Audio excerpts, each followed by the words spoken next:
La persona que prefirió el dinero a ser presidente de su país.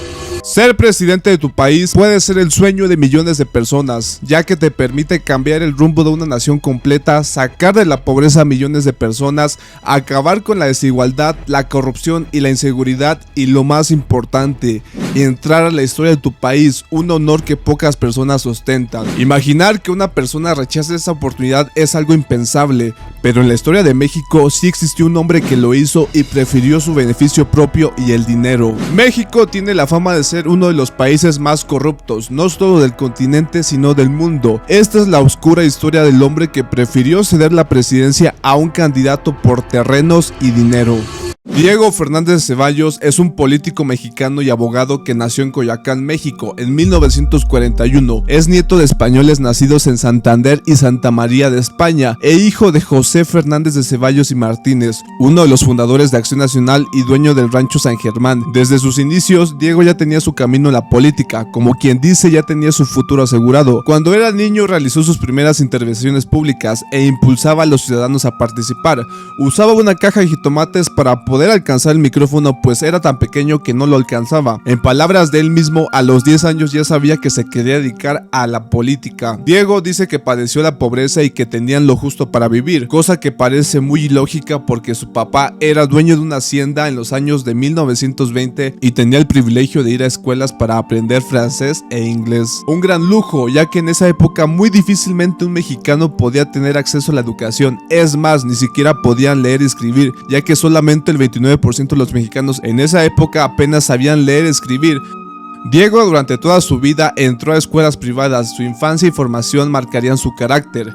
Hijo de un padre conservador y de mano dura que lo golpeaba, y a su vez era dueño de una hacienda teniendo trabajadores a su merced, marcarían su personalidad insensible y quizás por sus raíces españolas un desapego a México.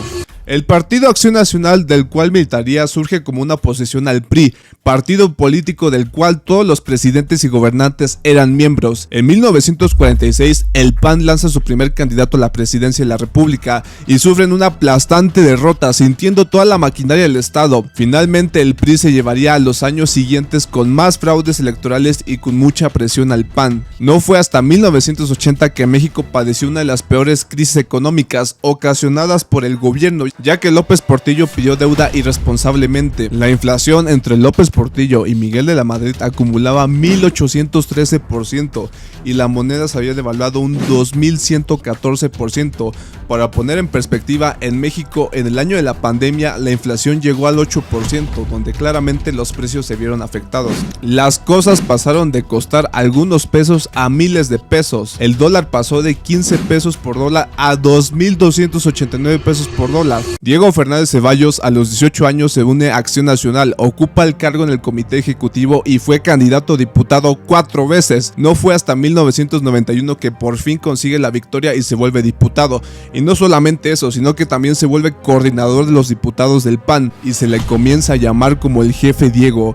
Su influencia en el partido era grande y muchas de las decisiones que se manejaban dentro de él tenían el visto bueno de Diego. Tras la terrible crisis económica que padeció el país, el PRI perdió fuerza y para las elecciones de 1988 el candidato presidencial del PRI, Salinas de Gortari, se enfrentaba por primera vez a dos candidatos fuertes, Cuauhtémoc Cárdenas y Manuel Cloutier del PAN. Tras una elección donde Salinas iba perdiendo, misteriosamente se cae el sistema y cuando vuelve Salinas de Gortari ya tenía el triunfo asegurado. Uno de los encargados de darle eco a esta noticia es Diego Fernández Ceballos, diciendo que se cayó el sistema. Para otra pequeña distracción, se nos informa en el Comité Técnico de Vigilancia del Registro Nacional de Electores que se cayó la computadora, afortunadamente no del verbo caerse sino del verbo callarse. Sí se está afectando gravemente la información. Desde ahí se puede ver que ya tenían un pacto antes de que se llevara a cabo las elecciones. Además, en la elección se presentaron varias anomalías, donde casillas tenían el 100% de los votos al mismo estilo soviético, además de reportes de personas fallecidas que habían votado por Salinas de Gortari. Mi abuelita todavía está votando, mi abuelita, mi papá, bueno, todos están votando y ya murieron. Estaban ellos dando 10,000 pesos por voto y una despensa. Eso principalmente en las zonas más alejadas de las urbes y de la civilización. Tras un triunfo electoral dudoso y un conflicto postelectoral, Salinas de Gortari tenía la necesidad de ganar legitimidad. Es por ello que se reúne con los diputados panistas para finalmente llegar a un acuerdo, el cual era reconocer a Salinas de Gortari como presidente constitucional y quemar las boletas de esa elección fraudulenta. No hay que ser muy listos para darse cuenta que esas boletas mostraban el fraude electoral. Además, hubo un primer intento de quemarlas, pero fracasó. Se ocasionó un misterioso incendio en el sótano de la Cámara de Diputados, en donde estaban resguardadas las boletas. El fuego no se pudo expandir y las boletas se pudieron salvar. Tras eso se decidió quemarlas. Con escudriñar papeles que nada dicen y menos significan, la bancada panista acepta que se destruyan esos míticos documentos y cállense, y que esos cientos de toneladas de papel se procesen, se reprocesen y se regeneren, como reclamamos que se regenere la vida pública de México. La cercanía de Diego Fernández Ceballos y Salinas de Gortari era muy obvia. Tenía un particular apodo, ya que era conocido como la Ardilla, ya que se la pasaba mucho en Los Pinos, la residencia oficial de los presidentes. Ya con Salinas de Gortari en el poder, los diputados del PAN, con un pacto, apoyaron incondicionalmente a las reformas de Salinas de Gortari para poder cumplir todas. La llegada de Salinas a la presidencia era importante, ya que era impulsada por los grupos de élite económicas, no solo nacionales sino que internacionales, pues Salinas de Gortari fue el presidente que más privatizó puertos, bancos, empresas de Estado, entregó concesiones mineras, incluso petroleras. Nosotros privatizamos los bancos, la compañía telefónica, las líneas aéreas, la siderurgia, las minas. Estamos ahora procediendo a privatizar los puertos, los aeropuertos.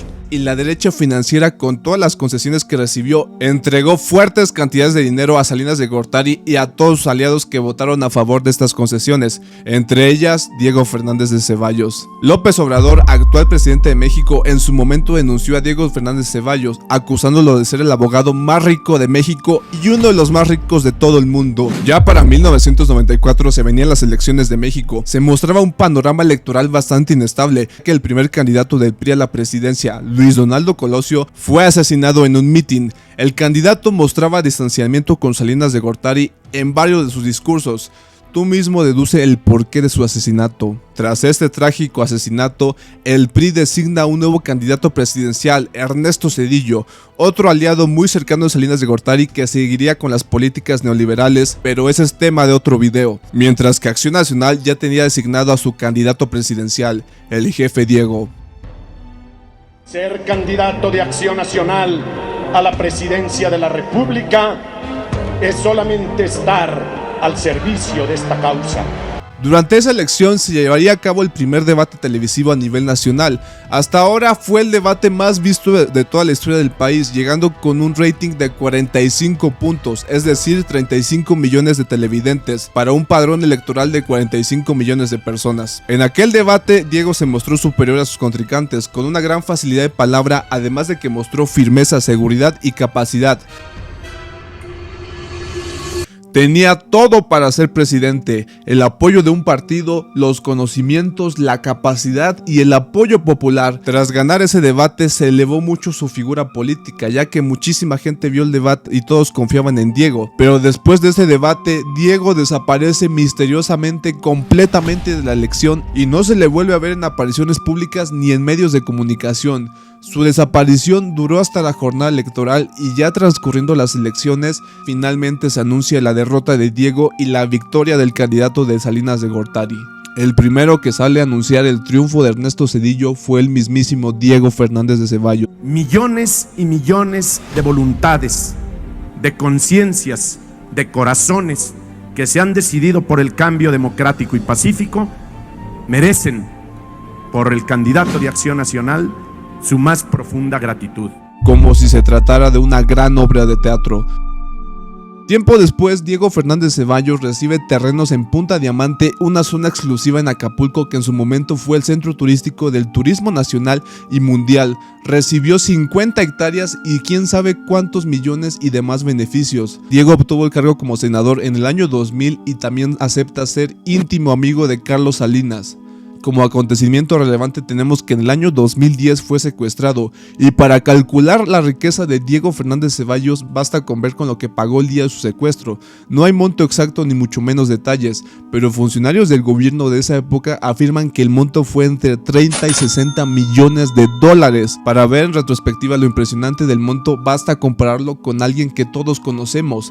Messi, por ejemplo, tiene una fortuna de 600 millones de dólares, una fortuna que ha juntado durante toda su carrera, siendo uno de los mejores jugadores de la historia y siendo patrocinado millonariamente por múltiples marcas. Y Diego, únicamente siendo diputado, senador y trabajador del gobierno, pagó de su secuestro el 10% de su fortuna. Como ya lo mencioné anteriormente, AMLO lo ha acusado de ser uno de los abogados más ricos de todo el mundo. No me gusta el dinero como usted. Ah, caray. Sí. Ah, no, caray. no. Sí. A usted le gusta mucho el dinero. Sí. Usted es uno de los hombres más ricos de México. Sin duda, el abogado litigante más rico de este país. Mire, ¿por qué no entramos a ese tema mejor de frente? ¿Quién sabe cuántos millones cuesta una presidencia de la República? Es algo que solo Diego puede responder. Y bien, si te gustó el video y quieres que hable de más temas de la historia de México, de la política, no dudes en comentarlo y darme sugerencias. Por mi parte sería todo y yo me despido. Chao, chao.